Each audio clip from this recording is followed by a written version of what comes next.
ဒီနေ့တော့စိတ်သားနဲ့ပဲနဲ့ချက်ပြပါမယ်နော်စိတ်သားကဒါချွတ်စော့ဝယ်ထားတာကအယိုးရောအသားရောဒီပေါင်သားတွေနှပ်ပြည့်နှံရိုးတွေအကုန်လုံးအဲ့လိုမျိုးရောထားတာပေါ့နော်အဲ့လိုပဲနဲ့ချက်မယ်ဆိုလို့ရှိရင်ကျတော့အသားကြီးပဲမကောင်းပေါ့နော်အဲ့တော့ဒီလိုမျိုးအယိုးလေးတွေနဲ့ပါတယ်နှံရိုးတွေပါထည့်ချက်တော့မှကောင်းတယ်ဆိုတော့ဒီမှာချွတ်စော့တာစိတ်ရိုးဝယ်ထားတယ်ပြီးလို့ရှိရင်ဒီကောင်ကတော့ဒါကလဝေးရွက်တို့စကြပိုးကောက်တို့အစင်းစင်းပြင်ထားငရုတ်တီးအယောင်တင်မှုတ်ထည့်ပါမယ်ပြီးရင်စနွင်းပြီးပြီဆိုလို့ရှိရင်တော့ဒါကတော့ဟွန်တက်ကြီးငါးမှုတ်ကိုလည်းထည့်ပါမယ်เนาะဒီလိုမျိုးအရသာမှုတ်နေကိုမကြိုက်ဘူးဆိုလို့ရှိရင်လည်းမထည့်ပဲလည်းရပါတယ်เนาะပြီးဆိုလို့ရှိရင်ဒါကြက်သွန်အနီရဲ့ဂျင်းရဲ့လည်းထည့်မယ်ကြက်သွန်ပြူရဲ့လည်းထည့်မယ်ဆိုတော့ဒီမှာကြက်သွန်အနီဂျင်းကိုထောင်းမယ်ကြက်သွန်ပြူကိုထောင်းပါမယ်เนาะပဲရတော့ဒါချစ်စုဟိုစားတညစိန်ထားတာမဟုတ်ဘူးเนาะ၄နာရီလောက်ပဲကြာအောင်စိန်ထားတယ်တချို့ကပြောတယ်ချစ်စုကခဏလေးနဲ့နူတယ်ကလည်းပဲဆိုတချို့ကမနူးကြဘူးဘလို့ပြုတ်မနူးဆိုတာပဲဝယ်တဲ့ကိုကမှားတာပေါ့เนาะသူကဒီဆိုင်တွေမှာသွားဝယ်တဲ့အခါကျလို့ရှိရင်တော့ချစ်စုကဒါများသောအားဖြင့် Indian Asian market တွေမှာပဲသွားပြီးတော့ဝယ်လေးရှိတယ်ပေါ့เนาะဒီကောင်ကသူကပဲဝယ်တဲ့အခါကျရင်ဒီခဏချစ်စုပြောတဲ့ခါတော့လည်းချစ်စုအဲ့ဆိုင်မှာနေပြီးတော့နောက်မှရိုက်ပြပေးသေးတယ်သူ့ရဲ့ဒီကြောလေးတွေเนาะအဲ့ဒီကြောလေးတွေကိုကြည့်လိုက်တယ်ဆိုလို့ရှိရင်လေဒီလိုမျိုးအချိုက်လေးတွေဖြစ်နေတာမျိုးလေးပေါ့เนาะမညီဘူးပြောချင်တာမညီဘူးအဲ့ဒီဥစ္စာအဲ့ဒီဆိုလို့ရှိရင်ခုချစ်ဒီမှာနာမည်လေးရေးပေးထားတယ်เนาะအိန္ဒိယဆိုင်တွေမှာသွားရှာတဲ့အခါကျလို့ရှိရင်သူကဘာလို့ဒီမှာကလဘဲလို့ပုံစံတူက2မျိုးရှိတယ်တစ်မျိုးကကြတော့သူကပြောင်ချောလေးအဲ့ဒါဆိုလို့ရှိရင်ပြုတ်ရတာအရန်ခတ်တယ်အကြာကြီးစိန်ကြာကြီးပြုတ်တာတော့မှမလွယ်ဘူးဒီကောင်ဆိုလို့ရှိရင်တော့လွယ်ကိုနဲ့နူးလွယ်တယ်အဲအကြောင်းမလို့ပဲဝယ်တဲ့အခါကျလို့ရှိရင်ချို့ဆိုလို့ရှိရင်နာမည်ကိုကြည့်တဲ့အပြင်အဲ့အိတ်ထဲပဲအကြည့်ပဲဆိုတော့ကြည့်ရတာလည်းလွယ်တယ်လीเนาะကြည့်လိုက်လို့ရှိရင်ဒီလိုမျိုးလေးမညီမညာလေးဖြစ်နေတယ်ပေါ့နော်အဲ့လိုမျိုးဆိုလို့ရှိရင်တော့ဗမာပြည်မှာတော့ကလပဲဆိုကလပဲဝယ်လိုက်တယ်ဒီပုံပဲဒီမှာကျတော့2မျိုးကွဲနေတယ်เนาะအဲအကြောင်းမလို့ဒီကြောလေးတွေကိုကြည့်ပြီးတော့ပဲအမြင်နဲ့ခွဲပြီးတော့ဝယ်တယ်ကျစုလာတော့ကျစုပဲအကြောင်းပြောပြပြီးပါပြီเนาะပဲဝယ်တာမမှားဘူးပြလဲပြပေးတယ်ပြီးပြီဆိုရင်စိတ်သားတချို့ကစိတ်သားဘလို့ပဲချက်မနူဘူးအရန်ညှိတယ်အဲ့ဒါလည်းဒီလိုပဲเนาะစိတ်သားဝယ်တဲ့အခါမှာအဝယ်မမှားဖို့လိုတယ်ဘာလို့ဆိုစိတ်တိုးကြီးတွေဖြစ်နေပြီဆိုလို့ရှင်တော့ဒီအမေရိကမှာစိတ်ဝယ်ရတာလဲစိတ်သားဝယ်ရတာလဲပို့ပြီးတော့ခတ်တယ်အဲ့တော့ကျစုကဒီမှာဒါဟာလာမိဆိုင်ရနေပဲဝယ်တယ်ပြီးပြီဆိုလို့ရှင် baby goat လို့ပြောပြီးတော့ဝယ်တယ်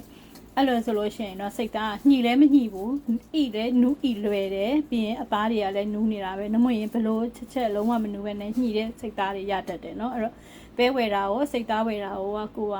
မှန်အောင်ဝယ်ဖို့တော့လိုတယ်เนาะ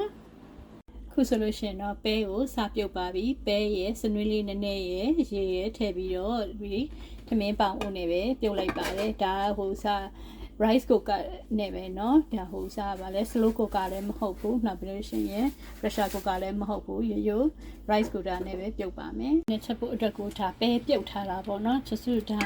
2နာရီလောက်ရိုက်မယ်ထမင်းအိုးထဲမှာထည့်ပြီးတော့ပစ်ထားလိုက်တာခုဆိုလို့ရှိရင်ဒီမှာနှူးဣသွားပြီเนาะတရေပဲနဲ့သူ့ကနေသူ့မီးလေးနဲ့သူဒီလိုပဲပစ်ထားလိုက်တယ်4နာရီကြာအောင်ရေစိမ့်နေပြီးပြီဆိုလို့ရှိရင်ဒါ2နာရီလောက်ကြာအောင်ပစ်ထားလိုက်တာဒီထမင်းအိုးနဲ့ပဲเนาะမှာညာပြဲသွားပြီအဓိကပဲဝယ်တဲ့အခါမှာပဲမမှားဖို့ပဲလိုတာเนาะရင်စိတ်သားကိုအရသာနဲ့ပါမယ်เนาะအခုကစားထည့်လိုက်တာပါဆိုရင်ဒါကတော့ဟွန်တချီငါမှုတ်အရသာမှုတ်ထည့်ပါတယ်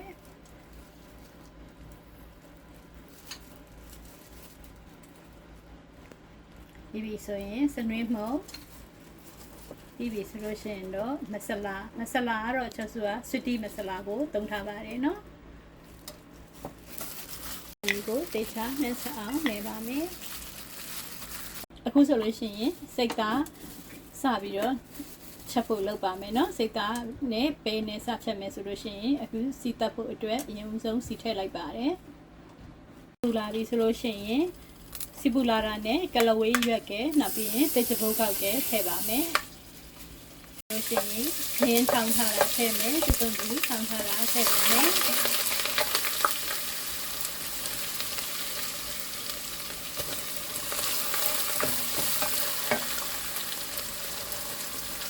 ဒီဆိုရင်တော့ချက်သွန်အနီး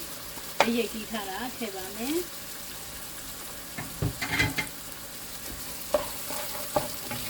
ဒီကိုစီတက်ထားတာချက်သွန်လေးတွေကနွမ်းလာပြီဆိုလို့ရှိရင်တော့ဟိုစနစ်မှုတ်ထည့်ပါမယ်စ စိတ်သားဟင်းချက်တယ်ဆိုလို့ရှင်တော့စနင်းမှုတ်များများလေးတောင်းပါမယ်နော်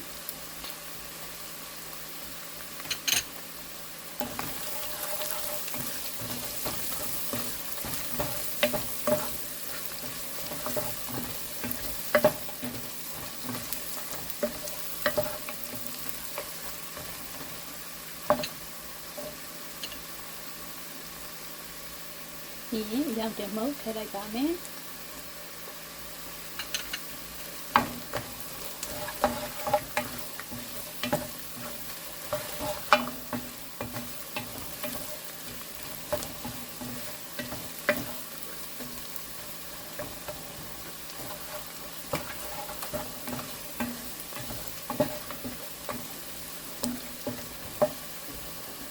ချစ်သွန်နေကောင်းကောင်းနုံပြီးလိုက်သွားပြီဆိုလို့ရှိရင်တော့ဒီစိတ်သားထည့်လို့ရပါပြီ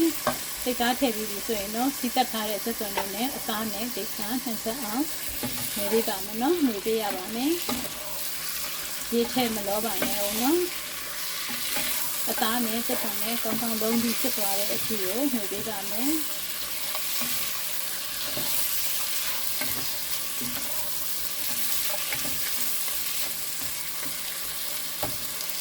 နာလေးအုပ်ထားပါမယ်ဒီချိန်ထိကိုကရေမထည့်သေးဘူးเนาะ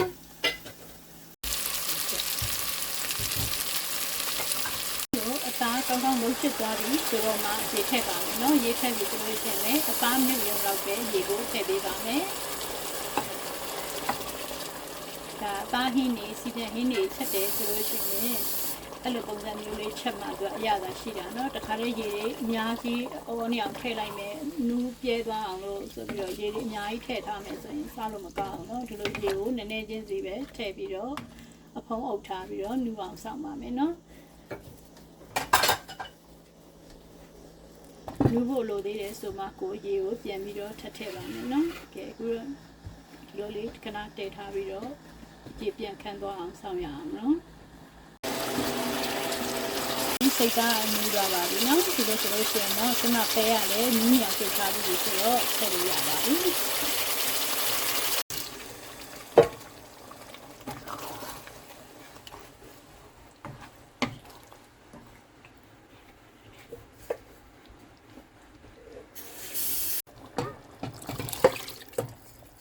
เนาะအခုအုပ်ထားပြီးတော့ပဲနဲ့စိတ်သားနဲ့ရတာလုံးဝအောင်ရင်စီပြန်အောင်ရင်ပြန်ပြီးတော့ဆောင်းလိုက်ပါအောင်မယ်နော်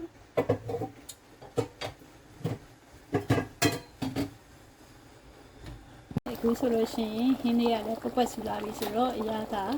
ကိုစိတ်တိုင်းကြဒီအချိန်မှာပြင်လို့ရပါပြီเนาะအပေါက်အငယ်အောင်တော့ချစ်စွန်းလာစိတ်ကနေ့တုန်းကတော့ရတာထည့်ထားပြီးပြီဆိုတော့ချစ်စွန်းအိမ်မိသားစုအတွက်ဆိုရင်ဒီရတာတော့ပဲဒီချိန်မှာအပေါက်ငယ်မြည်ပြီးတော့စိတ်သားကလည်းပဲရတော့နူပြီးသားစိတ်သားကလည်းနူပြီးသားဆိုတော့ဒီလိုပတ်စီပြီးဆိုလို့ရှိရင်ဒါဟင်းတစ်ခွက်အစင်သေးဖြစ်ပါပြီเนาะကဲစိတ်သားနဲ့ပဲဟင်းလေးရတော့ချက်ပါပြီလောက်ရတာလွယ်ပါတယ်เนาะစိတ်သားနူးဤနေရမယ်ပဲနူးဤနေရမယ်ချက်တာဆိုတော့အချိန်လေးတော့နည်းနည်းပေးရတယ်ဒါပေမဲ့လောက်ရတာဘာမှအရင်မခက်ခဲပဲနဲ့မိသားစုတွေစားဖို့အတွက်ဒီဟင်းဆိုလို့ရှိရင်ထမင်းနဲ့ပဲဖြစ်ပါစေပလာတာနဲ့နံပြားနဲ့ကြိုက်သူလို့စားလို့ရတဲ့ဟင်းလေးတစ်ခွက်ပေါ့နော်ဆိုတော့လောက်ရတာရိုးရိုးရှင်းရှင်းလေးနဲ့အရသာရှိတဲ့ဟင်းလေးတစ်ခွက်ပါကျမရဲ့ channel တွေမှာအမြဲတမ်းလေးဟင်းတစ်ခါမှမချက်ဘူးတဲ့လူတွေနော်လိုက်ချက်ရလွယ်အောင်လို့ရိုးရှင်းရှင်းလေးပဲအမြဲတမ်းပြပေးထားပါတယ်နော်သိရှိပေးတဲ့လူအားလုံးကိုကျေးဇူးတင်ပါတယ်